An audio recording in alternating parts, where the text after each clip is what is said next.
जिन लोगों ने सनातन का विरोध किया, जिन लोगों ने हिंदुत्व का विरोध किया, राष्ट्रवाद का विरोध किया, उन लोगों को भारत की जनता ने नकारने का काम किया। जनता अब इस बात को पसंद नहीं करती है कि आप इस देश का खाएं और चीन और अमेरिका का गुण गाएं। इसको कोई पसंद नहीं करता। एमएसएमई जो लघु, सूक्ष्म और कुटीर उद्योग है, उसको बढ़ावा मिले, जिससे कि घर घर में हमको जो है रोजगार उपलब्ध हो सके। निश्चित रूप से अब अपराधी धीरे धीरे या तो बिहार छोड़ेंगे या फिर अपराध छोड़ेंगे।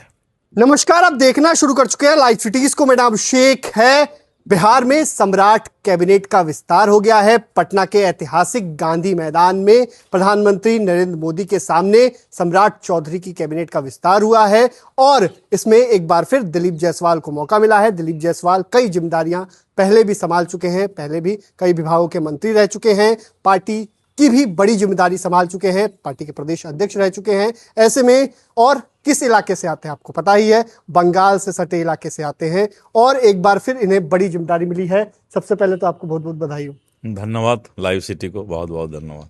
अच्छा, आप जिस क्षेत्र से आते हैं, बंगाल से सटा हुआ है, बंगाल अभी बीजेपी ने जीता और एक बार फिर आपको देखिए, इस बार का जो 5 स्टेट का चुनाव हुआ है, 5 राज्य के चुनाव में एक चीज आपने कॉमन देखा होगा कि जिन लोगों ने सनातन का विरोध किया, जिन लोगों ने हिंदुत्व का विरोध किया, राष्ट्रवाद का विरोध किया, उन लोगों को भारत की जनता ने नकारने का काम किया। और आप अगर तमिलनाडु देखें तो स्टालिन को और ममता बनर्जी और उसी तरह गोगोई, ये सभी अपने सीट से भी बुरी तरह हारे।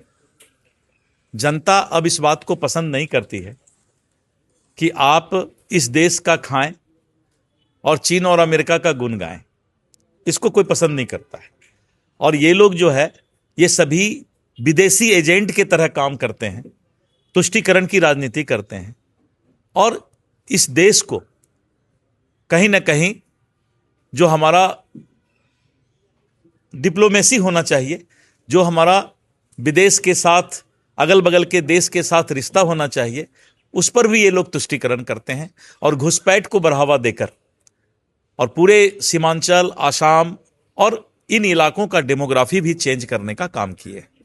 दिलीप जायसवाल जी, आपने कई विभागों की जिम्मेदारी संभाल चुके हैं। आप चाहे राजस्व विभाग हो, चाहे पथ निर्माण विभाग हो, चाहे और अन्य विभाग हो, सभी की जिम्मेदारी संभाल चुके हैं। आगे क्योंकि नीतीश सरकार में आपने जिम्मेदारी संभाली थी, अब सम्राट सरकार में संभालनी है आपको, तो इसको किस रूप में देखते हैं? एक बात आप समझ लीजिए कि जो श्री सम्राट चौधरी जी के नेतृत्व में बिहार सरकार का आज विस्तार हुआ है, मंत्रिमंडल का, आने वाले समय में जो भी मंत्री बने हैं उनको अपने दायित्व को जिम्मेवारी के साथ निभाना है। एक एक मंत्री अपने समय का सदुपयोग जनता के पैमाने पर खरा उतरने का काम करेंगे। और आज से 3-4 महीना पहले ही बिहार में बिहार की जनता ने थंपिंग मेजॉरिटी हमें दिया है और उसका आशा है कि यहाँ के युवाओं को रोजगार मिले, कानून का राज हो और विशेष करके एमएसएमई जो लघु, सूक्ष्म और कुटीर उद्योग है, उसको बढ़ावा मिले, जिससे कि घर घर में हमको जो है रोजगार उपलब्ध हो सके। इंफ्रास्ट्रक्चर, पावर प्रोजेक्ट और इस तरह करके हम लोगों ने बहुत ही सूक्ष्म तरीके से, बहुत ही माइक्रो मैनेजमेंट के तरीके से बिहार को हम आगे बढ़ाएंगे और बिहार के एक एक जो हमारे समस्या है उसको दूर करने का काम करेंगे। अच्छा, एक बड़ा आरोप सम्राट सरकार पर लग रहा है। कल नेता प्रतिपक्ष तेजस्वी यादव ने साफ साफ कहा कि बिहार में एक जाति को देखकर टारगेट किया जा रहा है, यादव समाज का फर्जी इनकाउंटर किया जा रहा है। देखिए, मुझे लगता है कि नेता प्रतिपक्ष को यह बात समझना चाहिए कि अपराधी का कोई जाति नहीं होता है, यह महज संजोग है। लेकिन अपराधी कोई भी होगा, कानून के राज में उसको कानून के तौर पर सजा मिलेगी। अपराधी बिहार छोड़ दे या ऊपर जाएगा?